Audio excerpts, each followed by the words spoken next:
The morning bell echoed through Riverside Elementary School, signaling the start of another ordinary Tuesday. Students filed into their classrooms with the usual chaos of backpacks hitting floors, chairs scraping against linoleum, and excited chatter about weekend adventures that still felt too far away. Mrs. Bennett stood at the front of her third-grade classroom, greeting each child with a warm smile as they entered.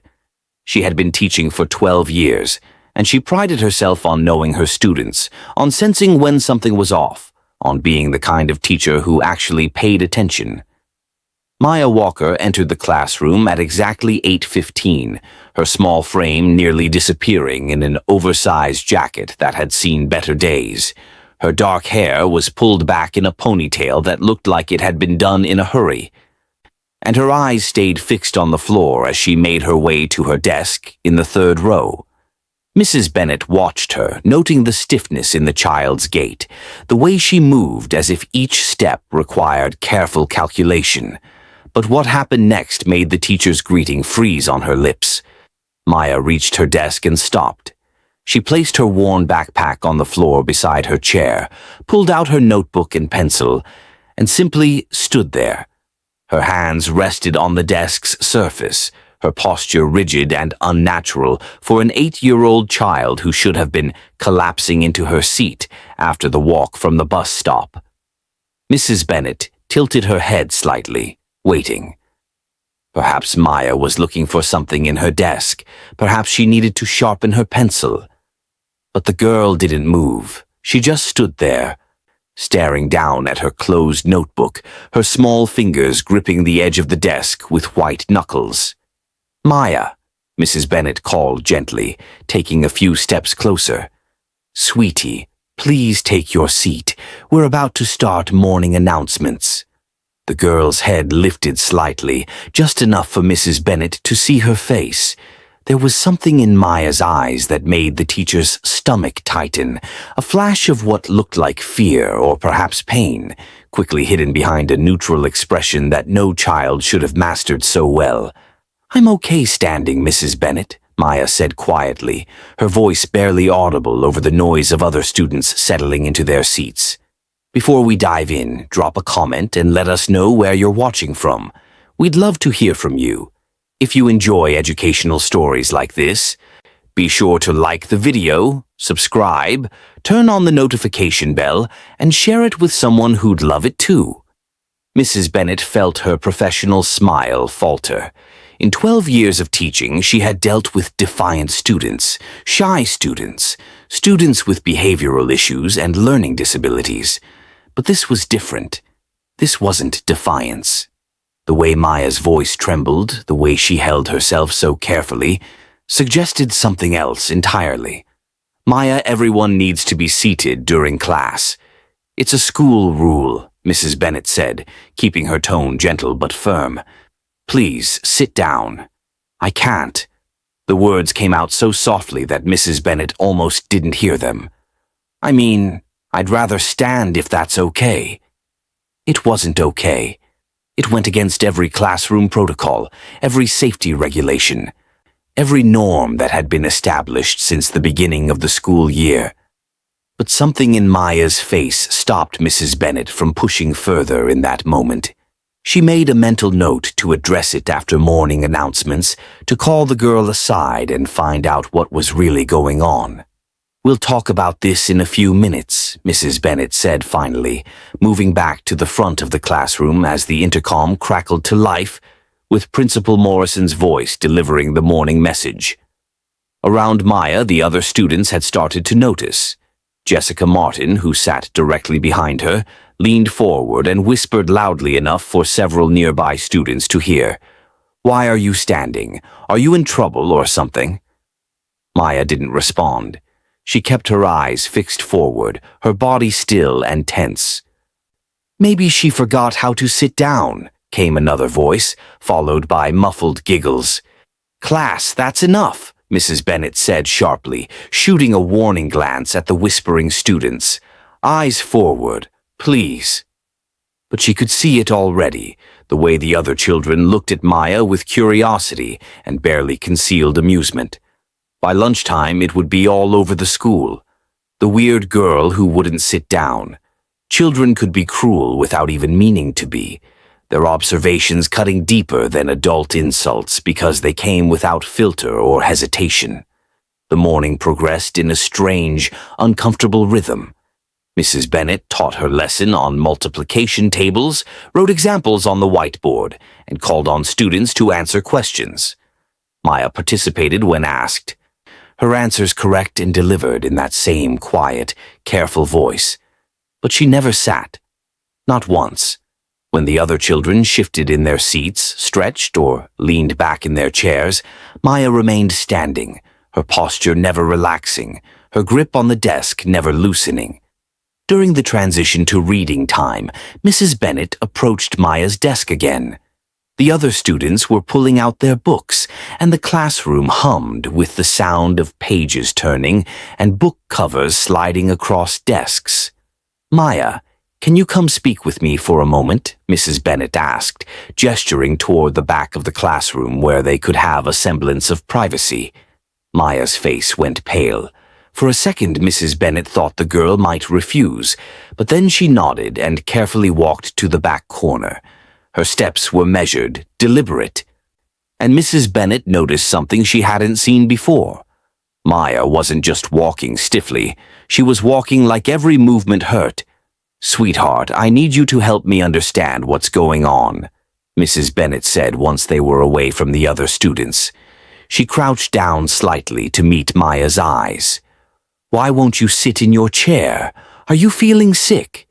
Did something happen?"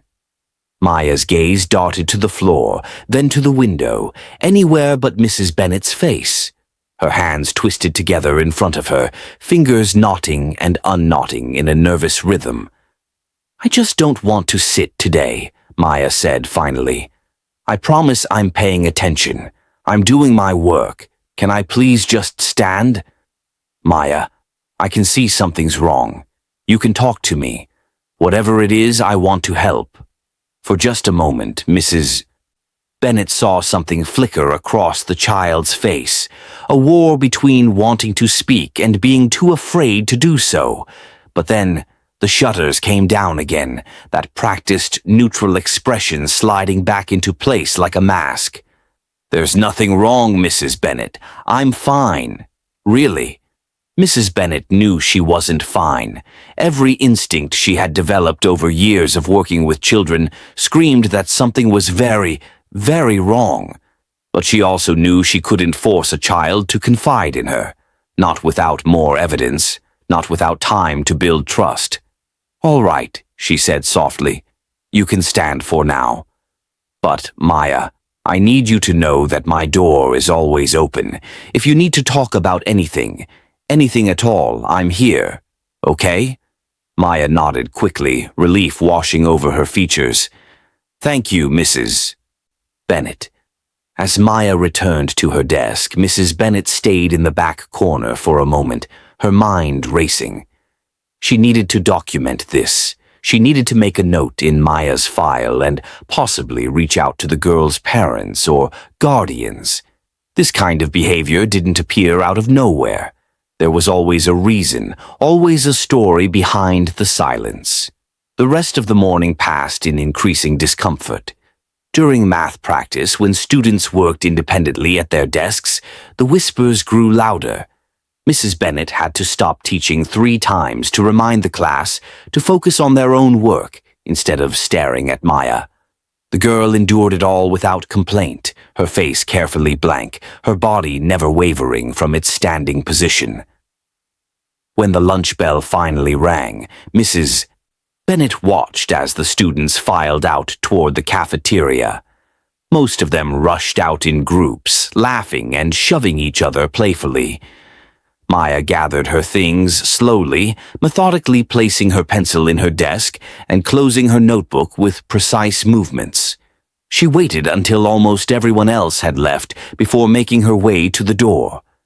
"Maya," Mrs. Bennett called out just as the girl reached the doorway. "Would you like me to walk with you to lunch?" The offer was meant to be kind, a gesture of support. But Maya's face showed panic, a flash of something that looked almost like terror before she quickly shook her head. "No, thank you. I'm fine." And then she was gone, disappearing into the hallway with that same careful, pained walk that made Mrs. Bennett's chest ache with concern. Mrs. Bennett stood alone in her classroom, the smell of cafeteria food wafting down the hallway, the distant sound of children's laughter echoing off the walls. She moved to her desk and pulled out her record book, flipping to Maya's page. The girl was a good student, always had been. Quiet, perhaps more so than most, but her grades were solid, her attendance nearly perfect. There had never been any behavioral issues, no red flags that would have caught a teacher's attention. Until today. Mrs. Bennett picked up her phone and pulled up the school's administrative system, searching for Maya's emergency contact information. There was a phone number listed for an aunt, Cheryl Walker, marked as the primary guardian. No parents listed, which wasn't unusual. Plenty of children were raised by extended family members, and it wasn't Mrs. Bennett's place to judge family structures. What mattered was the child's well-being. She dialed the number, listening to it ring once, twice, 3 times before it went to a generic voicemail. She left a brief message, keeping her tone professional but concerned, asking for a callback to discuss Maya's behavior at school. The afternoon brought no change in Maya's behavior. If anything, the situation intensified. The girl remained standing through science class, through art, through social studies. Her legs must have been aching, trembling with exhaustion. But she never once sat down. Mrs. Bennett watched with growing alarm as Maya shifted her weight from foot to foot, subtle movements that suggested physical discomfort, but never enough to make her give in and take her seat. During afternoon recess, Mrs. Bennett stood by the window overlooking the playground. Most of the 3rd graders were engaged in their usual activities, racing across the blacktop, hanging from the monkey bars, or gathered in small groups playing elaborate imaginary games. But Maya stood alone near the far fence, her back against the chain link, her arms wrapped around herself despite the mild weather. Mrs. Bennett made a decision then. She grabbed her jacket and headed outside, ignoring the questioning look from Mrs. Patterson, the other 3rd grade teacher who was supposed to be on playground duty. "Everything all right, Elizabeth?" Mrs. Patterson called out as Mrs. Bennett passed her. "Just need to check on one of my students," Mrs. Bennett replied, not breaking her stride. She found Maya in the same position, staring out at the parking lot beyond the fence as if willing herself to be anywhere but here. The girl didn't notice Mrs. Bennett's approach until the teacher was standing right beside her. "Mind if I join you?" Mrs. Bennett asked softly. Maya startled, her whole body jerking slightly before she registered who was speaking. "Oh, okay." They stood in silence for a moment, 2 figures against the fence while chaos and joy played out across the playground behind them. Mrs. Bennett didn't push, didn't demand conversation. Sometimes, she had learned, silence was the best way to get a child to open up. The absence of pressure could create space for truth. "The other kids think I'm weird," Maya said finally, her voice so quiet Mrs. Bennett had to lean in to hear it over the playground noise. "They don't think you're weird, sweetheart. They're just curious because they don't understand what's happening. Neither do you." It wasn't said with malice or defensiveness, just a simple statement of fact. Mrs. Bennett couldn't argue with it. "You're right," she admitted. "I don't understand, but I'd like to. I'd really like to help if I can."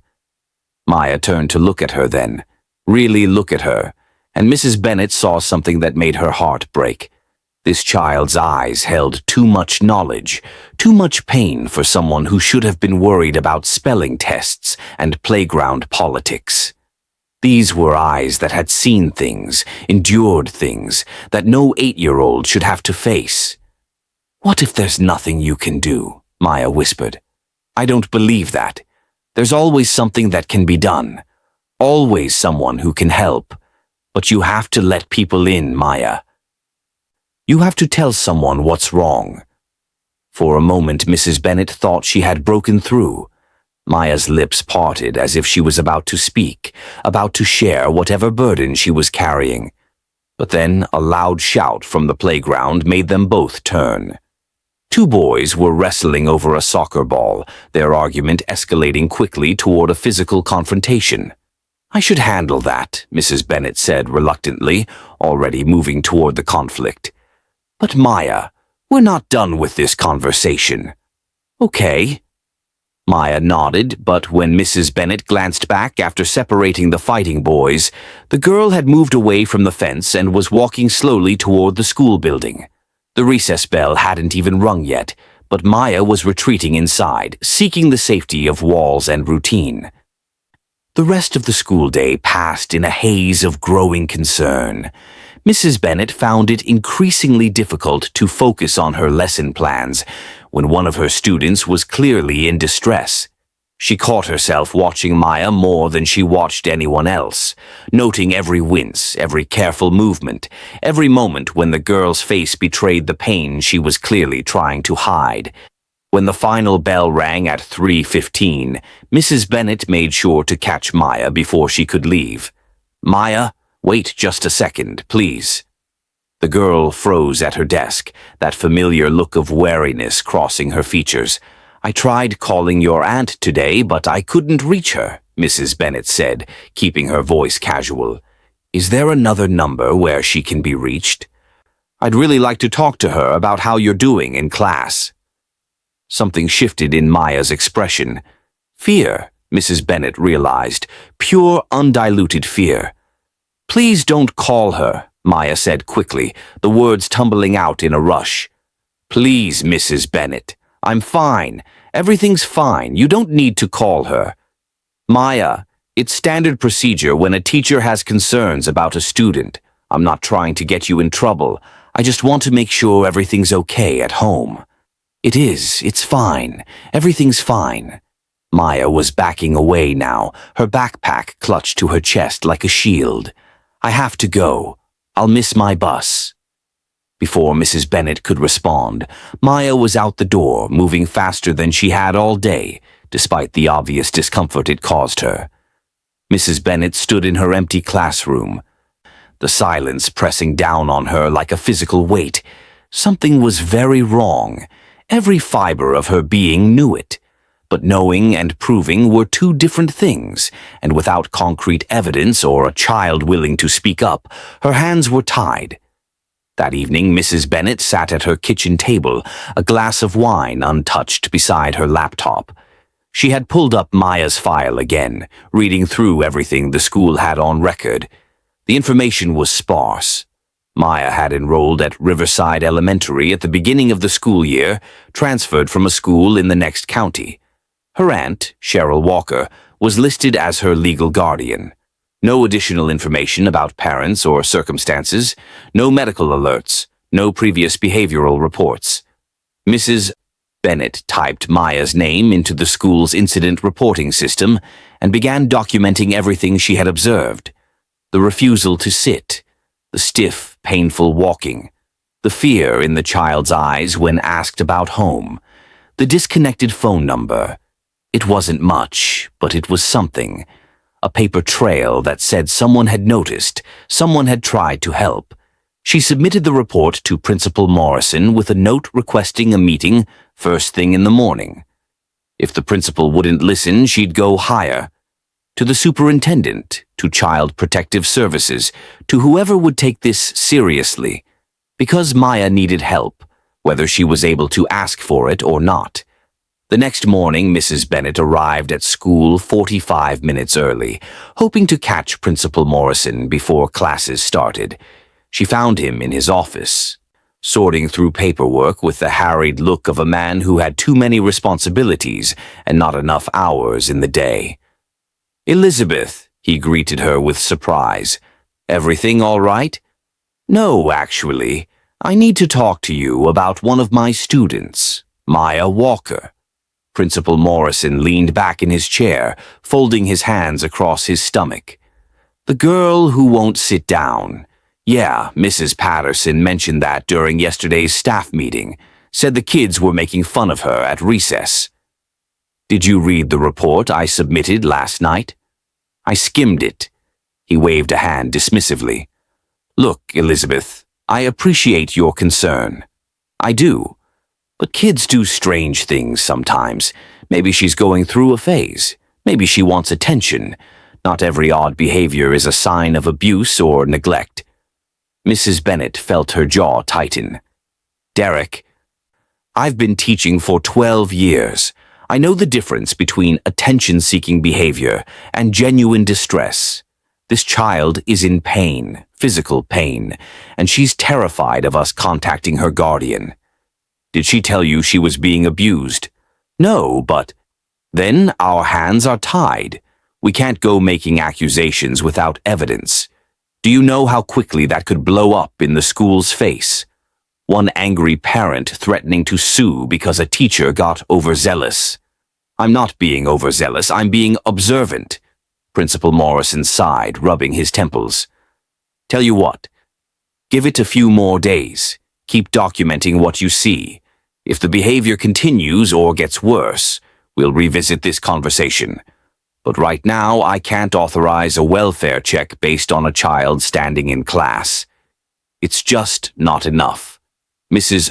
Bennett wanted to argue, wanted to slam her hands on his desk and demand he take this seriously. But she knew it wouldn't help.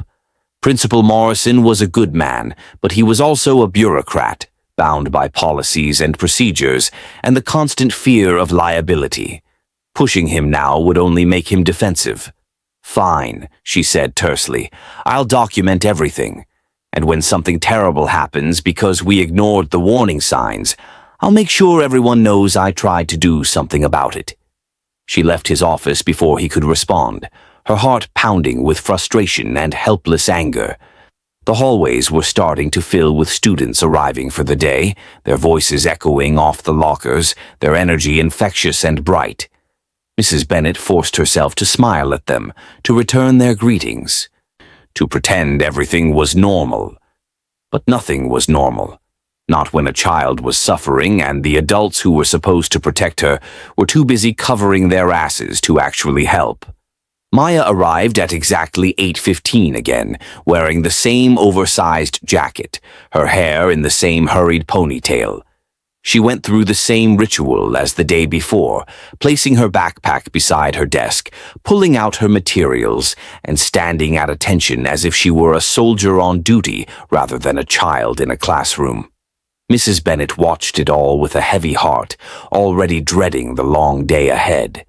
By the third day of Maya's standing, the whispers had evolved into outright mockery. During morning reading time, Tommy Jensen, the class clown who usually directed his humor at harmless targets, decided Maya was fair game. "Hey, Maya," he called out from across the room, his voice dripping with exaggerated concern. "Did you forget what chairs are for? Should I show you? You put your butt right here."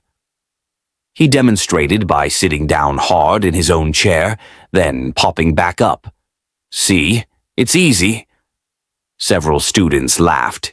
Mrs. Bennett opened her mouth to reprimand Tommy, but Maya's voice cut through the classroom first. "Leave me alone," she said, her quiet tones somehow carrying more weight than if she had shouted. There was something final in those 3 words, something that made even Tommy pause. But he recovered quickly, unwilling to back down in front of an audience. "What's wrong, robot girl? Did someone forget to program you how to sit?" "That's enough, Tommy," Mrs. Bennett snapped, her patience finally breaking. "Apologize to Maya right now, or you'll be spending recess in my classroom."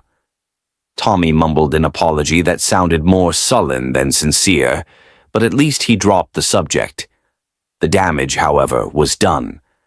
Mrs. Bennett could see it in the way the other students looked at Maya now, with a mixture of curiosity and disdain that came from pack mentality. Maya had been marked as different as other, and children could be merciless once that line was drawn. During lunch, Mrs. Bennett made a point of following Maya to the cafeteria. She hung back, trying not to be obvious about her surveillance, but keeping the girl in her line of sight. Maya went through the lunch line, accepting the standard tray of pizza, green beans, and fruit cup. But when she reached the tables where students were sitting in their usual social clusters, she hesitated. Every table was full, or appeared to be. Whether by genuine lack of space or deliberate exclusion, there was no obvious place for Maya to sit. Not that she would have sat anyway, Mrs. Bennett realized, but the rejection was still there, unspoken but clear. Maya took her tray to the far corner of the cafeteria, found an empty stretch of wall, and stood there with her tray balanced in her hands. She ate slowly, methodically, each bite seeming to require enormous concentration. Mrs. Bennett noticed that she barely touched the food, taking only small bites of the pizza and leaving everything else untouched. That girl's got problems. Mrs. Bennett turned to find Mrs. Patterson standing beside her, also watching Maya with a frown. "She's being bullied," Mrs. Bennett said flatly. "Kids are cruel, always have been, always will be." Mrs. Patterson shrugged. "Best thing she could do is just sit down and act normal. Then they'd leave her alone." "She can't. Can't or won't. Does it matter? Either way, she's suffering, and we're standing here discussing semantics instead of helping her." Mrs. Patterson gave her a long look. "You think something's happening at home." It wasn't a question. Mrs. Bennett nodded anyway. "Morrison won't do anything unless you have proof. You know that." "I know, but I can't just stand by and watch a child hurt." "Then document everything. Build your case. But be careful, Elizabeth. Sometimes when you pull on one thread, the whole thing unravels in ways you didn't expect." It was an odd thing to say, and Mrs. Bennett was about to ask what she meant when the lunch period ended and students began clearing their trays. Maya was one of the first to leave, dumping most of her uneaten food in the trash before walking carefully back toward the classroom. That afternoon, during science class, everything changed. Mrs. Bennett was demonstrating a simple experiment with vinegar and baking soda, showing the students how the chemical reaction created carbon dioxide gas. The kids were enthralled, crowding around the demonstration table to get a better view. Maya, as always, stood at the back of the group, watching with the same careful attention she brought to everything. When the experiment concluded with a satisfying fizz and foam, the students applauded. As they returned to their seats, Maya turned to walk back to her desk, but perhaps she was moving too quickly, or perhaps her legs had simply given out after days of standing. Whatever the cause, her foot caught on a backpack someone had left in the aisle. Maya fell hard, her body hitting the floor with a sickening thud that silenced the entire classroom instantly. But it was the scream that followed that would haunt Mrs. Bennett for years to come. A scream of pure, visceral pain that no acting could fake, no attention-seeking behavior could manufacture. Mrs. Bennett rushed to Maya's side, her heart hammering in her chest. The girl had landed on her back and was now curled on her side, tears streaming down her face, her hands reaching behind her as if trying to touch something she couldn't reach. "Maya, sweetie, don't move. Just stay still." Mrs. Bennett knelt beside her, one hand hovering over the girl, afraid to touch her and cause more pain. "Where does it hurt? Can you tell me where it hurts?" "My back," Maya gasped between sobs. "It hurts so bad. Please, please don't touch it." Several students had gathered around, their faces showing genuine concern now instead of mockery. "Someone run to the office and get the nurse," Mrs. Bennett commanded. "Now." 2 students took off running. Mrs. Bennett stayed beside Maya, murmuring soothing words while her mind raced. The girl was in agony, that much was clear. But there was something else, something in the way Maya was so desperate not to be touched that triggered every alarm bell in Mrs. Bennett's head. "Maya, I need to check if you're bleeding or if anything's broken. I have to lift your shirt just a little bit. Is that okay?" "No." Maya's voice was panicked now. "No, please don't. Please, I'm okay. I just need to stand up." "You're not okay. Sweetheart, you're hurt." Mrs. Bennett kept her voice gentle but firm. "I'm not going to hurt you more, I promise, but I need to see what we're dealing with." Before Maya could protest again, Mrs. Bennett carefully lifted the back of the girl's shirt, just high enough to see her lower back. What she saw made her stomach turn. Maya's back was covered in bruises, dark purple and yellow and green marks that spoke of injuries sustained over time, not from a single fall. There were cuts, some partially healed and some still fresh, crisscrossing her skin in patterns that couldn't possibly be accidental. And there, pressed against her skin, were what looked like homemade bandages, strips of old fabric stuck to the wounds with tape. Mrs. Bennett's hands were shaking as she lowered the shirt back down.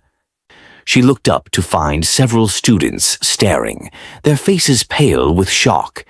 They had seen it too. There would be no covering this up, no dismissing it as overreaction. "Everyone back to your seats right now," Mrs. Bennett ordered, her voice harder than it had ever been in her classroom. "Sit down and do not talk about what you just saw. Do you understand me?" Not one word. The students scattered, the unusual severity in their teacher's tone cutting through their curiosity.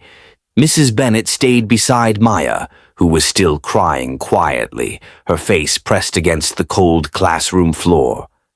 The nurse arrived within minutes, followed closely by Principal Morrison. Mrs. Bennett filled them in quickly, her voice low and urgent. She saw the principal's face change as she described what she had seen, watched his bureaucratic concerns evaporate in the face of undeniable evidence. "Call 911, he said to the nurse, "and get Child Protective Services on the phone. Now." The nurse nodded and pulled out her cell phone, already dialing. Principal Morrison knelt beside Mrs. Bennett, his expression grave. "Maya," he said softly, "we're getting you help. Medical help. You're going to be okay." "My aunt," Maya whispered. "Please don't tell my aunt, please." "Why not, Maya? Why don't you want us to tell your aunt?" But Maya had gone silent again, her tears flowing freely but her mouth clamped shut. Some secrets, Mrs. Bennett realized, were buried too deep to be voiced aloud, even when safety was being offered. The paramedics arrived 12 minutes later, the fastest response time Mrs. Bennett had ever witnessed. They were professional and gentle, asking Maya questions about her pain level, about what had happened, about her medical history. Maya answered in monosyllables, her eyes darting constantly toward the door, as if expecting someone to burst through and punish her for speaking. When they carefully lifted her onto a stretcher, she cried out again, the pain clearly overwhelming. Mrs. Bennett felt tears burning her own eyes as she watched them wheel the girl out of her classroom, leaving behind a group of stunned students and a teacher who felt like she had failed in the most fundamental way. Principal Morrison turned to the class, his face serious. "Students, I know you're confused and scared right now. What happened to Maya is very serious, and the adults are handling it. When you go home today, you can tell your parents what you saw. But I don't want any gossip, any rumors, or any speculation about Maya's situation. She needs privacy and respect right now. Do you all understand?" A chorus of "Yes, Principal Morrison" filled the room. After he left, Mrs. Bennett stood at the front of her classroom, looking at Maya's empty desk, at the space where a child had stood in silent suffering for 3 days while adults debated about procedures and protocols. She thought about all the time she had urged Maya to sit down, unknowingly asking her to inflict more pain on herself. She thought about the fear in the girl's eyes every time home was mentioned, every time her aunt's name came up. How long had this been going on? How much had Maya endured before this moment? Mrs. Bennett picked up her phone and called Principal Morrison's office. "Derek." I'm going with her to the hospital. Get a substitute to cover my class. Elizabeth, that's not... I'm going. Someone needs to be there for her, and it's going to be me. She hung up before he could argue, grabbed her purse, and headed for the parking lot. The ambulance was still there, the paramedics securing Maya in the back. Mrs. Bennett identified herself as the child's teacher and asked if she could accompany them to the hospital. One of the paramedics, a woman with kind eyes and graying hair, nodded. CPS is meeting us there, but yeah, having a familiar face will help keep her calm. Climb in. The emergency room at Riverside General Hospital was quiet for mid-afternoon, just the usual collection of people with minor injuries and illnesses waiting for their turn. But when Maya arrived by ambulance, things moved quickly. A team of doctors and nurses descended on her stretcher, their faces professional but compassionate, as they wheeled her into a private examination room. Mrs. Bennett followed, holding Maya's hand until a doctor gently suggested she wait outside. Through the window in the door, she could see them carefully removing Maya's jacket and shirt, could see the shock register on their faces as they revealed the full extent of the injuries. Mrs. Bennett? She turned to find a woman in her mid-30s, dressed in business casual attire and carrying a worn leather briefcase. She wore an ID badge that identified her as Sarah Chen from Child Protective Services. Yes, that's me. I'm the caseworker who'll be handling Maya's situation. The hospital called us as soon as she arrived. Can you walk me through what happened today? They found 2 chairs in a quiet corner of the waiting area, and Mrs. Bennett recounted everything. The standing, the refusal to sit, the fear in Maya's eyes, the fall, the discovery of the injuries. As she spoke, Sarah Chen took notes on a tablet, her expression growing more serious with each detail. And you tried to contact the guardian before today? Sarah asked. Multiple times. The phone number on file is disconnected. I left messages, sent emails. Nothing. Do you have an address? Mrs. Bennett pulled out her phone and read off the address from Maya's school file. Sarah's expression tightened. I know that area. Not great housing, lots of rental properties, high turnover. We'll need to send someone there immediately. What happens to Maya now? Once the doctors finish their examination and document her injuries, she'll be placed in emergency foster care. Given the severity of what you're describing, there's no way we'd send her back home tonight, even if the aunt was cooperative. And given that the aunt seems to have been unreachable, that's another red flag. Mrs. Bennett felt relief wash over her, followed immediately by guilt. She should have pushed harder 3 days ago, should have ignored Principal Morrison's concerns about liability and called CPS herself. How much suffering could have been prevented if she had acted sooner? Don't, Sarah said, as if reading her mind. Don't blame yourself. You did what you could within the system, and ultimately, you're the reason she's getting help now. It didn't make Mrs. Bennett feel much better, but she nodded anyway. An hour passed, then 2. Mrs. Bennett sent a text to Principal Morrison letting him know she wouldn't be back today and to call the substitute service for tomorrow too. She wasn't leaving until she knew Maya was settled somewhere safe. Finally, a doctor emerged from the examination room. He was young, probably a resident, but his eyes held the kind of weariness that came from seeing too much suffering. Are you Maya's teacher? He asked. Yes. How is she? Physically, she'll heal. The injuries are extensive, but not life-threatening. Multiple contusions in various stages of healing, several lacerations that show signs of infection, and evidence of sustained trauma to her lower back and buttocks. The pattern is consistent with being struck repeatedly with an object and forced to sit or lie on a hard surface with protruding edges or nails. Mrs. Bennett felt bile rise in her throat. Nails? That's what it looks like, yes. She's been very quiet about what happened, won't give us many details, but the physical evidence speaks for itself. He paused, his professional demeanor cracking slightly. In 15 years of medicine, this is one of the worst cases of child abuse I've seen. Sarah Chen stood up, all business now. I need to speak with her, and then we need to get law enforcement involved immediately. She's resting now. We've given her pain medication and antibiotics. You can see her, but please be gentle. She's terrified. They entered the room together, Mrs. Bennett and Sarah Chen, finding Maya in a hospital bed that seemed to swallow her small frame. She was lying on her stomach, a thin blanket covering her lower body, her face turned toward the window. When she heard them enter, she turned her head slightly, and Mrs. Bennett saw the tear tracks on her cheeks.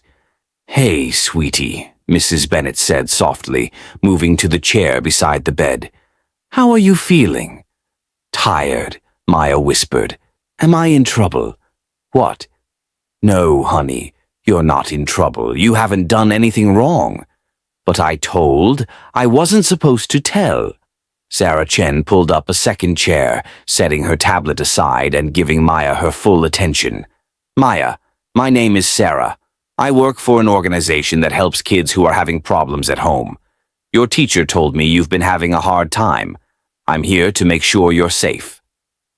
Can you tell me what's been happening?" Maya's eyes filled with fresh tears.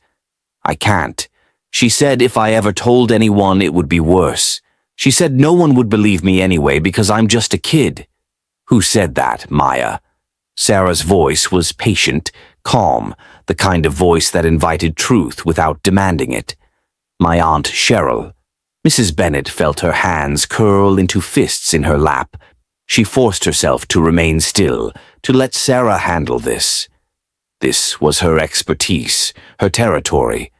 "Maya, I need you to listen to me very carefully," Sarah said, leaning forward slightly. "What your aunt told you isn't true. Adults believe children. I believe you. Mrs. Bennett believes you. And whatever you tell me today, no one is going to hurt you for it. I promise you that. But where will I go? I don't have anywhere else. We have safe places for you to stay. Places with people who are trained to take care of kids who need help. You won't have to go back to your aunt's house. Not tonight. Not ever. Unless you want to." Maya turned her face back toward the window. When she spoke again, her voice was so quiet they had to strain to hear it. "I live in a shed, behind her house. She said I couldn't live inside because I was too much trouble, cost too much to feed." Mrs. Bennett felt tears spilling down her own cheeks now.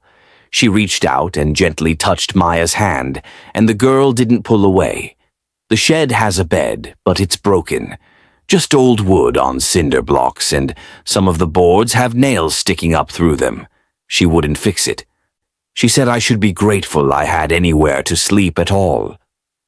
Maya's voice was growing stronger now, as if speaking the truth was loosening something that had been bound too tight for too long. "At first, I tried to be careful, tried to sleep in positions where the nails wouldn't hurt me, but sometimes I'd move in my sleep and wake up bleeding." "Oh, honey," Mrs. Bennett breathed. She'd get mad when she saw blood on my clothes, said I was ruining everything, making more work for her. So I started trying to bandage myself with stuff I found. Old rags, tape from school. Anything to stop the bleeding so she wouldn't get angry. Sarah was writing quickly now, documenting everything. "Maya, did your aunt know you were hurt? Did she see the injuries?" "She saw, she just didn't care. She said pain builds character, that I needed to toughen up." Maya finally turned to look at them, and the expression on her face was heartbreaking in its resignation. "I stopped sitting at school because it hurt too much. Every time I sat down, it felt like the cuts were opening again, and I was scared if anyone saw the blood through my pants, they'd ask questions." "How long has this been going on?" Sarah asked. "Since I moved in with her. About 6 months, after my mom died." Mrs. Bennett felt like she'd been punched in the stomach. This child had lost her mother and then been subjected to this nightmare. Maya, I'm so sorry. I didn't know about your mom. Nobody knew. Aunt Cheryl didn't tell the school. She said it was family business and nobody else needed to know. Sarah set down her tablet and looked directly at Maya. You did the right thing by telling us. You are so incredibly brave. I know it doesn't feel like it right now, but speaking up is the hardest and most important thing you could have done. What happens now? Maya asked, her voice small and frightened again. Now we make sure you're safe. The police are going to want to talk to you, and they're going to go to your aunt's house to see the shed you described. You'll stay in the hospital tonight, where doctors can take care of you, and tomorrow we'll take you to a foster home. A real home, with a real bed, and people who will keep you safe. What about school? What about my stuff? We'll get your things from your aunt's house. And you don't need to worry about school right now. Just focus on getting better. A knock on the door interrupted them. 2 police officers entered, a man and a woman, both in uniform. They introduced themselves as Officers Martinez and Thompson and explained they needed to take Maya's statement. Mrs. Bennett started to stand, thinking she should give them privacy, but Maya's hand suddenly gripped hers tightly. Please don't leave, Maya whispered. Please stay. I'm not going anywhere, Mrs. Bennett assured her. I'll be right here the whole time. The interview was difficult to witness. The officers were as gentle as possible, but the questions were necessarily specific. Maya had to describe the shed in detail, had to explain the beatings she'd endured when she misbehaved, had to recount how her aunt would withhold food as punishment. With each answer, Mrs. Bennett felt her heart break a little more. When the officers finally finished and stepped out to coordinate with Sarah Chen, Mrs. Bennett found herself alone with Maya for the first time since they'd arrived at the hospital. I'm sorry I didn't believe you at first, Mrs. Bennett said softly. When you said you couldn't sit, I should have understood something was really wrong. You couldn't have known. I tried really hard to hide it. You shouldn't have had to hide it. You should have been able to be a kid, to go to school and play and not worry about adult things like survival. Maya was quiet for a moment, then asked the question that had probably been haunting her since the fall in the classroom. Are the other kids going to make fun of me even more now? Everyone saw. Mrs. Bennett thought carefully about her answer. Some might. Kids don't always know how to handle serious things, but I think most of them are going to be worried about you. They saw you were really hurt. Tommy Jensen, the boy who was teasing you, came up to me after you left and asked if you were going to be okay. He looked scared, Maya. I think seeing you fall, hearing you scream, made him realize this wasn't a game. I don't want to be the girl everyone feels sorry for. You won't be. You'll be the girl who survived something terrible and came out the other side. That's not something to pity. That's something to admire. Over the next few hours, a rotation of people came and went. More doctors checking Maya's bandages and vitals. Social workers arranging her placement. A child psychologist who spoke with her about trauma and coping mechanisms. Through it all, Mrs. Bennett stayed, offering silent support and occasional words of comfort. As evening fell and the hospital settled into its nighttime rhythm, Sarah Chen returned with news. The police went to your aunt's address. They found the shed exactly as you described it. They've taken photographs, collected evidence, and issued a warrant for your aunt's arrest. She wasn't home when they arrived, but they're looking for her. Maya nodded, her face unreadable. Is she going to be really mad? She's going to face consequences for what she did to you. That's different from being mad. She hurt you, Maya. She neglected you and abused you. That's against the law, and she's going to have to answer for it. I know I should be happy, Maya said slowly, but mostly I just feel scared and tired. That's completely normal, Sarah assured her. You're safe now, and that's what matters. The rest will come with time. A nurse entered with a dinner tray, soft foods that wouldn't be hard on Maya's stomach after the stress of the day. Mrs. Bennett helped her sit up enough to eat, careful not to put pressure on her injuries. Maya managed a few bites of mashed potatoes and some apple juice before exhaustion claimed her. "You should go home," Sarah told Mrs. Bennett quietly. "We have overnight staff who'll watch her. You've done more than enough." Mrs. Bennett looked at Maya's sleeping face, so peaceful now compared to the careful mask she'd worn for days. "Will you call me tomorrow? Let me know where she ends up?" "I can't give you specific placement information, but I can tell you she'll be well cared for, and I'll make sure she knows you are asking about her." Mrs. Bennett nodded, gathering her purse and jacket. She paused at the door for one last look at Maya, this brave child who had endured so much in silence. Then she walked out into the hospital corridor, through the automatic doors, and into the parking lot where her car waited. The drive home was a blur. She barely remembered navigating the familiar streets, pulling into her driveway, walking through her front door. Everything felt surreal, as if the day had happened to someone else, and she was just observing from a distance. Her phone buzzed with a text from Principal Morrison. "Hope you're okay. We'll talk tomorrow about next steps." Next steps. As if this was just another administrative situation to be handled with meetings and protocols. But Mrs. Bennett knew it was so much more than that. This was a life changed, a child saved, and a system that had nearly failed because adults were too cautious, too concerned with liability, too willing to dismiss a child's silent plea for help.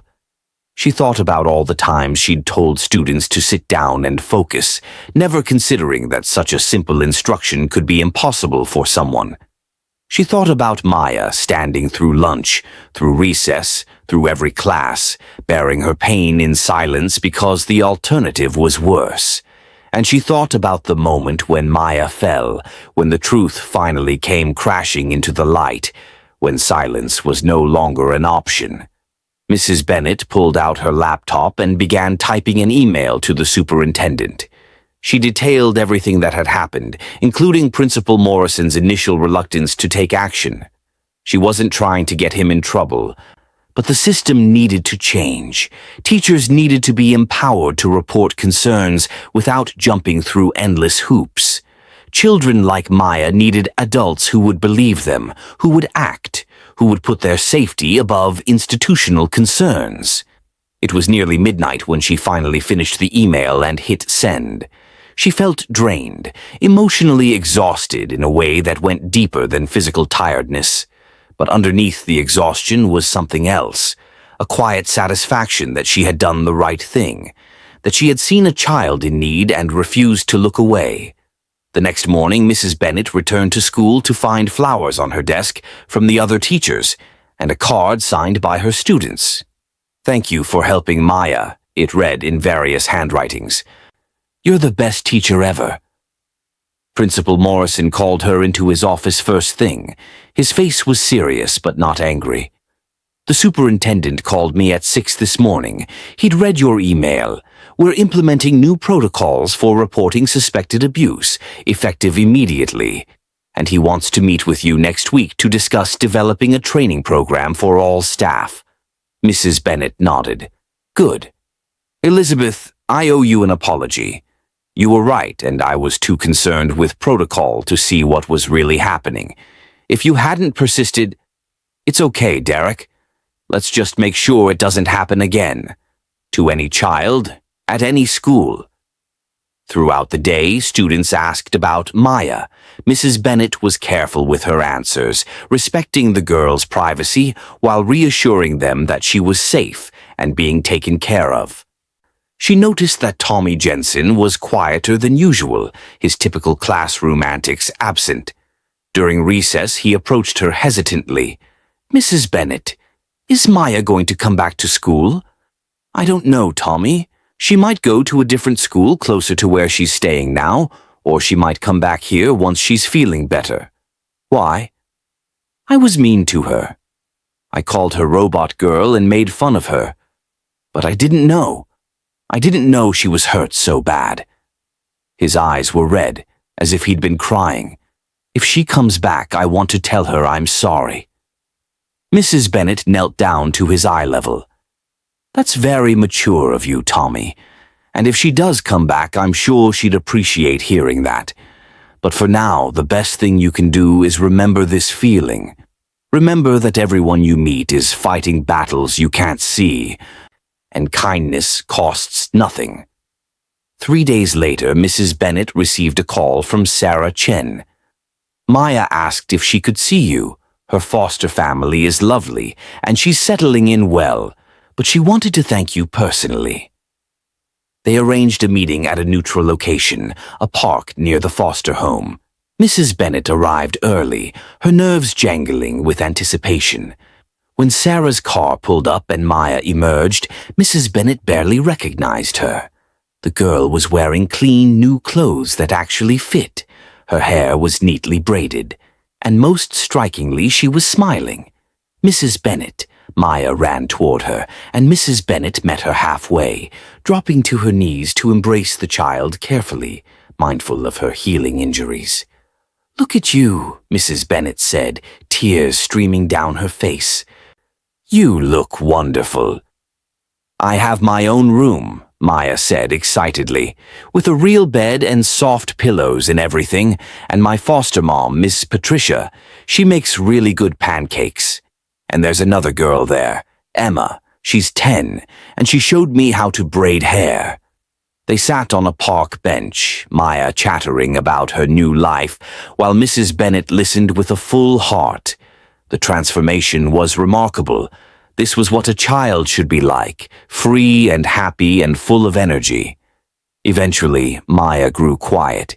"Mrs. Bennett, I wanted to say thank you for not giving up on me, for noticing when no one else did." "Oh, sweetheart, you don't need to thank me. I just wish I'd figured it out sooner." "You figured it out at exactly the right time," Maya said with a wisdom beyond her years. "Any sooner and I might not have been ready to tell the truth. Sometimes things happen when they're supposed to happen." Mrs. Bennett spent an hour with Maya, learning about her new life, her therapy sessions, her plans to start at a new school in the fall. Sarah Chen eventually approached, indicating it was time to go. "Can I come visit you at school sometime?" Maya asked as they said goodbye. "I want to show the other kids I'm okay." "Any time you want. The door is always open." 2 months later, Maya did return to Riverside Elementary for a visit. She walked into Mrs. Bennett's classroom during lunch, and the students erupted in cheers.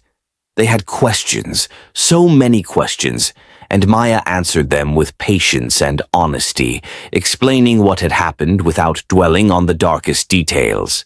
And then, when she was ready to leave, Maya did something significant. She pulled out the chair at her old desk and sat down. The classroom went silent, everyone understanding the weight of that simple action. Maya smiled, testing the chair as if it were the most natural thing in the world.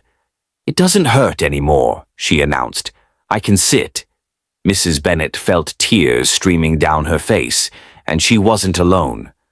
Several students were crying too, not from sadness, but from the pure emotional release of witnessing healing.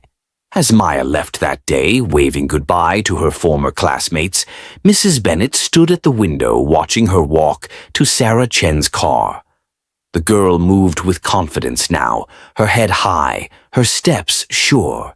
She was still healing, would probably be healing for a long time, but she was safe. She was cared for. She was believed. And that made all the difference. If you've been moved by Maya's story, please take a moment to like this video and share it with others. Stories like these remind us how important it is to pay attention, to care, to act when we see someone in need. Subscribe to our channel for more real stories that matter, and hit that notification bell so you never miss an update. Leave a comment below sharing your thoughts or any similar experiences you've witnessed. Your engagement helps these important stories reach more people who need to hear them. Sometimes a child's silence is the loudest cry for help, and sometimes one person who refuses to look away can change everything.